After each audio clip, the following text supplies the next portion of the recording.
Disney is synonymous to many with magic, quality and spectacle. Names such as Peter Pan, Pinocchio and Aladdin elicit a response akin to childlike wonder. The Disney films of old are rightfully beloved, and they are as excellent as they are timeless. Having been a major contributor to the entertainment industry for countless years, you wouldn't be wrong in thinking that we are approaching the golden age of Walt Disney Studios. They are seemingly firing off hit after hit, being praised for their masterful filmmaking and raking in that all-important cash. Their merchandise, theme parks and television networks are thriving. You would struggle to find a soul, especially in the West, where the name Walt Disney is not recognized, nor a household where Disney toys and merchandise do not adorn the shelves. And in the last year, Disney have broken new ground. Or perhaps not broken new ground as much as they have positively shattered the landscape and left the rest of the competition desperately scrambling as they try to figure out what just happened. This new departure for Disney is the Netflix-style streaming service Disney Plus, which should leave Netflix quaking. But not for the reasons we might presume. Disney Plus is Disney's first venture into the streaming service model. In anticipation of its launch, Disney is in the process of removing all of its properties off of every other streaming service and outright cancelling any shows currently in production, as such with the Marvel Netflix series. The full slate of titles available on this service when it launched in November was mouth-watering. It had 7,000 television episodes and 500 films, including content from Disney, Pixar, Marvel Studios, Lucasfilm, 20th Century Fox and National Geographic. It also had Disney Channel shows and some titles from 20th Century Fox Television and ABC Studios. Captain Marvel was the first theatrically released Disney film to stream completely exclusively on Disney+. Since then, hundreds more series and thousands more episodes are available to stream, including a whole host of award-winning material from Star, shows like 24 and How I Met Your Mother. On top of all this, Disney Plus will eventually host the entire Disney film library, including films currently in the Disney Vault. This is an incredible prospect because of the sheer wealth of quality material that Disney have produced over the years. Since the acquisition of Fox, Disney now also hold exclusive streaming rights to The Simpsons, one of, if not the, most popular television show of all time, with all 30 seasons of the series available on the service. And that's just the tip of the iceberg. For those who are going to subscribe to Disney Plus, the main draw will likely be the original content coming straight to the service exclusively. Exciting shows such as 8 brand new Marvel series, being Loki, Hawkeye, The Falcon and the Winter Soldier, WandaVision, Ms. Marvel, Moon Knight, She-Hulk, and a What If spin-off animated series. There will also be some original Star Wars entries in The Mandalorian and Obi-Wan Kenobi show featuring Ewan McGregor, and a new animated series of The Clone Wars, to name but a few. Disney's new streaming service was bound to be a resounding success, regardless of whether or not it was good, or if its shows were good, or if any of the films were good. Disney Plus could be utter garbage, yet it will still be a money-printing machine. The reason? The same reason Disney is thriving elsewhere. Through the Disney vision, through recognizability, through nostalgia, monopoly. Disney have a multiplicity of talented studios working under them, many of whom are the cream of the crop in the entertainment industry. That much is obvious. Even in recent times, Disney are responsible for the entirety of the Marvel Cinematic Universe, a critically acclaimed series and financial juggernaut. Many of the creative decisions they have made have paid dividends financially and critically, but more and more often the creative ambition past Disney were synonymous with is absent today. Disney have managed to engineer a completely legal monopoly. Unless you're living under a rock, then I'm certain you've noticed that Disney dominate films, toys, merchandise, and, well, popular culture in general. But they don't monopolize any of these industries individually, they simply dominate. In fact, Disney have acquired a secret meta-monopoly through a series of genius maneuvers. Disney dominate the world because of their monopoly on characters, their monopoly on nostalgia. A character, IP, or franchise is an abstract concept to monopolize. You don't monopolize toys, films, games, or merchandise, you just own the rights to the character's merchandise in question. But if you can acquire enough popular IP, then you can completely and totally dominate the world while not necessarily monopolizing anything. This is what Disney have achieved. It is as impressive as it is worrying, and I am left wondering, does Disney's domination of characters spell doom for the film industry? Many will share the sentiment that some of their greatest childhood memories are associated one way or another with Disney, and those growing up today will doubtlessly say the same down the line. There's a Disney character, a Disney franchise, a Disney film for every generation, and today, Disney still cater to a broad audience. In fact, Disney appeals to nearly everyone. To give you a rough idea of just how many popular, instantly recognizable icons Disney own the rights to, allow me to list off a few that spring to mind. Iron Man, Mickey Mouse, Spider-Man, Darth Vader, Sleeping Beauty, Peter Pan, Aladdin, Die Hard, Bruce Willis, Jack Sparrow, Wolverine, Indiana Jones. And that genuinely is the tip of the iceberg, speaking of which they own that too, through Ice Age. While there are a few remaining iconic characters that issue from different corporations, such as, say, SpongeBob, Batman, or Harry Potter, it is noticeable that no other single company has as many iconic characters under the one roof. Each company respectively may have a handful of iconic characters your parents would even recognize, but not Disney.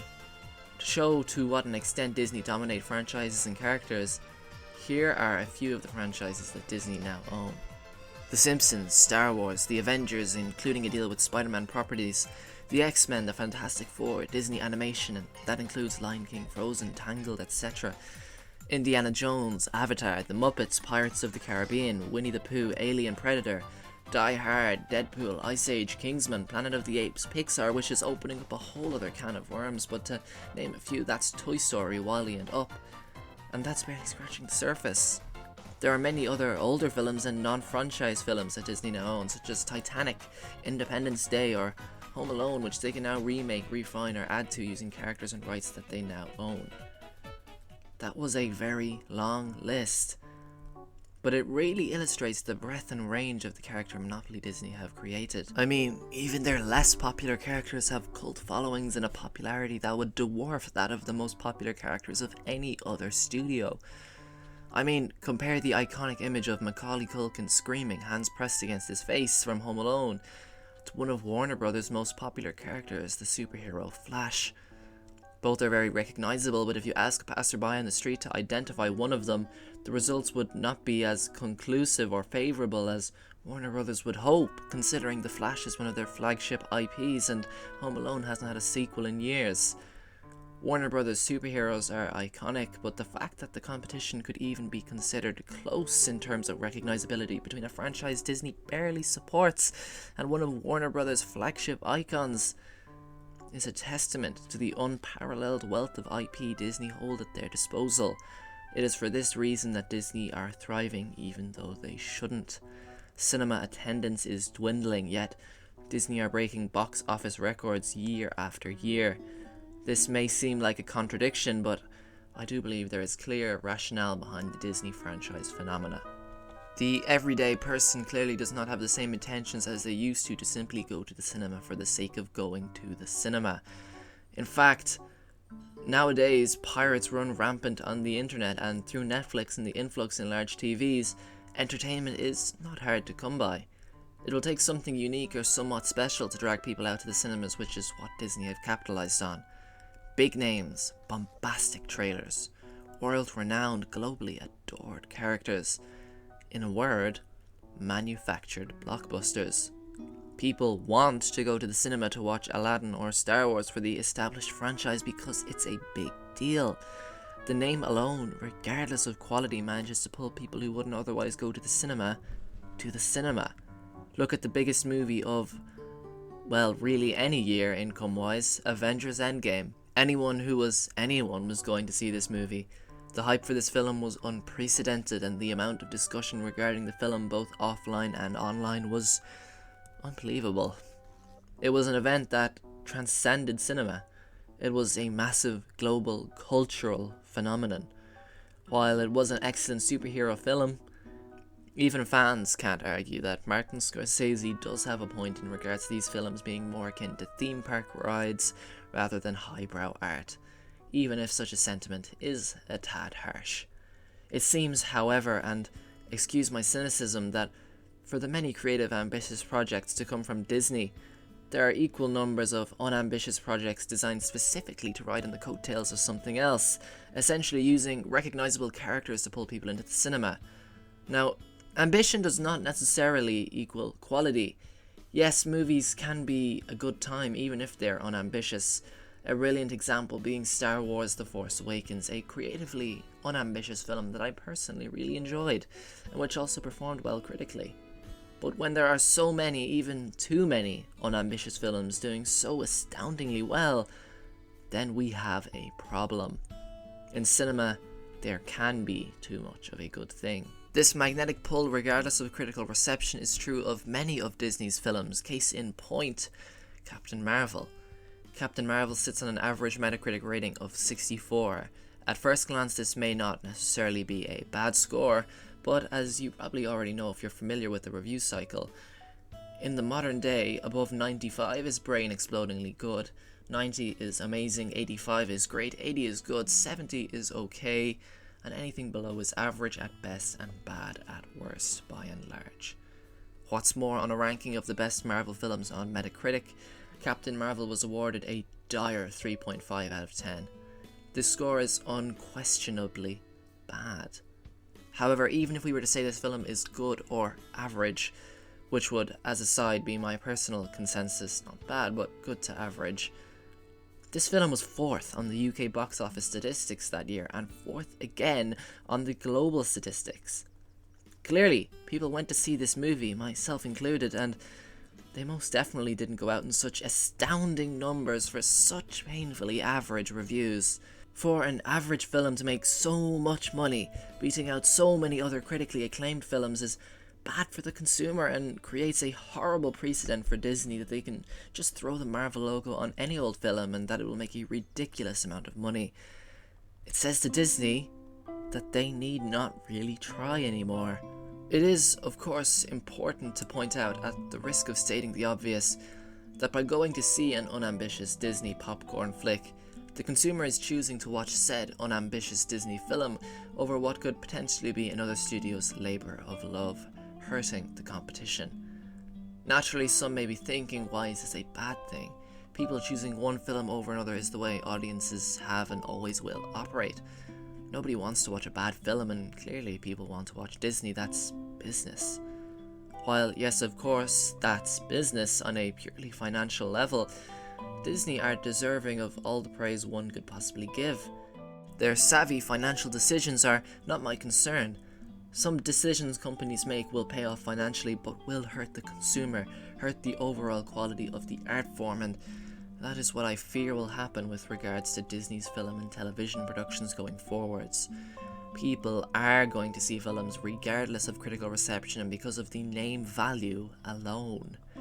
The problem is that by choosing to print money via their use of recognizable franchises, Disney is stalling overall general innovation in the film and TV industry, and that, in the long run, is definitely not great for the audience. We naturally want to watch the next installment in a new franchise. That's the business model. Disney is taking advantage of the fact that it's easier to sell something recognizable, and that something low quality will be watched regardless. Recognizability and continuity offsets quality. Disney cottoned onto this long ago and set in motion the Disney vision that we see taking effect today. Granted, I will admit that I am part of the problem. If tomorrow Disney released a teaser with nothing more than a logo for an Indiana Jones movie remake, I would be excited. And that's exactly how Disney make their money. This theoretical remake would pull in ridiculous amounts of cash and generate a metric ton of hype. Even if it was terrible and ripped every story beat from the original, Disney would still make a mint. The consequences of this are disturbing and are starting to make me far less enthusiastic for the upcoming slate of Disney movies and shows.